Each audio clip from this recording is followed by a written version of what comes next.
Hi, this is Sally, and welcome to Reclaiming Pride, LGBT+ survivors of narcissistic abuse. Before we start, there is a trigger warning. The episodes of this podcast may at times refer to domestic violence, emotional, financial, and sexual abuse. To begin, as always, I'd like us to start with a one-word feelings check. That is, what is one word, just one, for how you are feeling in this moment?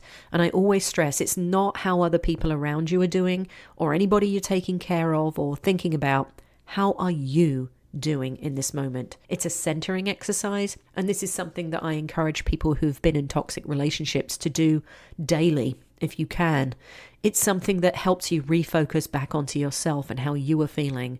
Because was there ever a time when you were in that relationship when people would say, "Hey, how are you doing?" and really mean it, and you couldn't answer because actually you were so focused on the other person? So what's one word for how you are feeling right now? This week, we'll be looking at something infuriating for those of us who have survived narcissists in our lives. When the narcissist pretends they're an empath, right? So when they pretend they're an empathic, lovely, caring person. And some people in the outside world, in fact, quite a few people in the outside world, fall for it because they don't see what we see. This is something my ex would do much of the time. She claimed that her emotionally and physically violent outbursts were as a direct result of her hypersensitive and empathic nature being taunted and ignored by me. This person couldn't have been further from an empath. Given the nature of MPD, empathy at its worst is impossible and at its best is performative. So yes, you heard me right. Somebody claiming to be an empath who actually has narcissistic personality disorder is completely lying, because empathy is listed in the DSM-5 list of things that a narcissist cannot do. So for a narcissist to claim to be an empath, this is an absolute anathema to what an empath actually is. Many narcissists claim to be empathic, sensitive people, compassionate, because that's what they believe about themselves. So that's not what you believe about them, because you see completely the opposite. But believe it or not, yes, they see themselves as completely empathic, wonderful people. Now, as survivors of their calculated cruelty, we know a completely different story. Here are some key indicators to watch for when a narcissist is claiming to be an empath. Look out for consistency. So pay attention to their behavior over time. While genuine empaths will remain consistent, narcissists will eventually reveal themselves and their self-centered tendencies. So they won't be able to sustain it, in other words. Another one is look for genuine acts of compassion. So true empaths actively listen, offer support, and show understanding. While narcissists cannot do any of these things, they literally cannot do them. It's part of the disorder. Check for emotional depth and connection. So narcissists may display superficial empathy, but lack genuine understanding or care for your emotions or the emotions of anyone. Assess their motivation and intentions.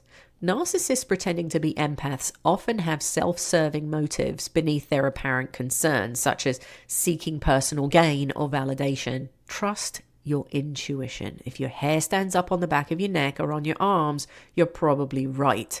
If someone feels off or inconsistent around this person, trust your gut instincts.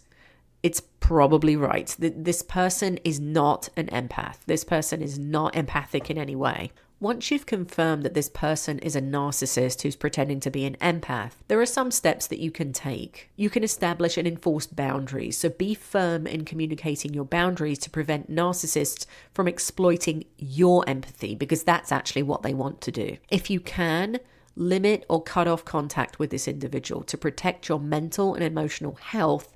You can reduce and eliminate contact with this narcissistic person, especially if they become toxic towards you. Try and seek support from friends, family, or support networks who can validate your feelings and provide guidance. Prioritize your self-care. So we're back to that, how are you feeling in one word kind of feeling.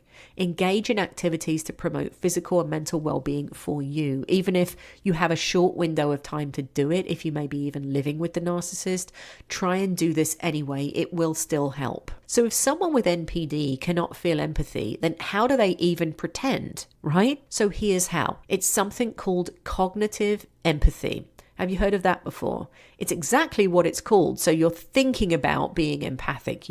It's cognizant empathy. This is how it works. So cognitive empathy involves understanding someone else's emotions and thoughts without necessarily feeling empathy or compassion for them. So logically, they can understand what's going on for a person, but they cannot actually empathize with that person. Here's how narcissists use cognitive empathy. So you might see them do something called mirroring. So narcissists tend to do something called mirroring. This means they observe and mimic the emotions, behaviors, and interests of other people in order to create a false sense of connection. They mirror the emotions and interests of their target, that's me and you, to appear empathetic and gain trust. So you'll know that this happens often in the love bombing stage at the beginning, and also throughout the relationship when they have hurt you, caused a lot of damage. They might come back with their lies and false sentiments about, their sorries, or usually actually it's not an apology, but it's some kind of random act of so-called quote unquote love or something that they show you, and you'll be all ready to believe them when they start mirroring the emotions that you have about the hurt that you felt, about the way that they treated you. They'll be mirroring at that time. That's what they're doing. Then there's strategic manipulation. Narcissists use their understanding of others' emotions to manipulate situations to their own advantage. So that means they might exploit vulnerabilities, fears, or desires of other people to control them or achieve their own goals. They use their charm and charisma. Narcissists, as we well know, often possess charm and charisma, which allows them to effectively use cognitive empathy to manipulate and influence other people, because they can get you to share how you're feeling and get you to show who you really are. And then once they've got in there, they'll mirror that back to you, as long as it serves them. Then as soon as you start to bore them, which is usually pretty soon, they will stop mirroring. And they will just go back to their empty self, and you will feel extremely hurt because you will feel that you were falling in love with someone and, they had all these feelings for you. No, they didn't. They were just mirroring something that you were showing back to you. They are highly skilled at reading social cues and adapting their behavior to suit different situations. It is a survival mechanism for these people. Because the brain is dysregulated, this is a disorder. What it's doing is it's trying to save itself. So it will have all of these different charm and charisma, cognitive empathy, all of these things that it's learned how to do in order to survive, in order to get its host, its person, to survive. So that person will do these things to you. Then there's gaslighting. By using cognitive empathy, narcissists can distort reality and make their victims doubt their own perceptions and experiences. Again, I would highly, highly recommend the Ingrid Bergman 1944 movie Gaslight. It covers so much more than just him telling her that the gaslights aren't going dim. It's got the emotional and verbal abuse in there. It's got all kinds of things in there that if you've been in a narcissistic relationship, even though it's black and white and it's old, I'm telling you right now, listeners, it is spot on. I highly recommend it if you want to see anything about what gaslighting really is. Gaslighters like these invalidate other people's feelings, manipulate situations to make themselves appear innocent or victimized, or even victimized by you. Then there's selective empathy. Narcissists may selectively choose when to display this cognitive empathy based on how it benefits them. So, for example, if they feel you slipping away, if you are starting to distance yourself, maybe you're starting to take care of yourself, then they will start to reel you in slowly with the use of this display of cognitive empathy. They might feign empathy when it serves their interest, but actually they lack genuine concern for your well-being. Just scratch the surface and there's nothing there. Overall, narcissists use cognitive empathy as a tool for manipulation and control rather than genuinely connecting with anybody on any sort of emotional level. I remember I used to say to my ex, "What is it that you love about me?" And she couldn't answer. That's a seemingly simple question, right? When you actually love someone, you might have to sort of edit down all the things that you love about them to just not go on and on about it for 24 hours. But she couldn't say one thing. Well, the reason is she didn't. And to top that all off, some narcissists see themselves as sort of new age gurus who propagate toxic positivity wherever they go. They might use a mix of Buddhism, Hinduism, and Kabbalah. They might punish you when you're not constantly positive and supportive of their actions, no matter how abusive or toxic they may be. It's a very twisted concoction, and I remember all of this. You cannot meditate away toxic abuse.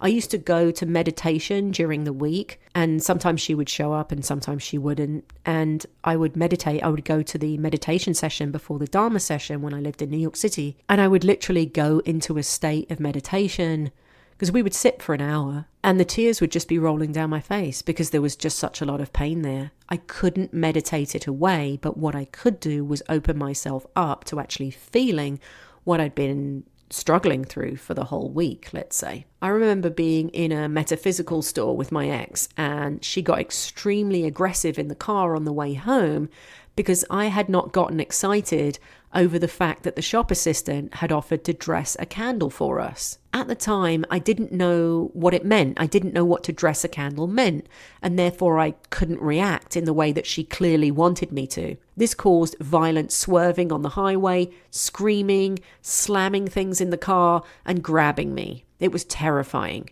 Meanwhile, the person had actually offered, ironically, to dress the candle as a token of our love. I also remember her telling me, "Sally, the universe does not recognize the words don't, not, and no."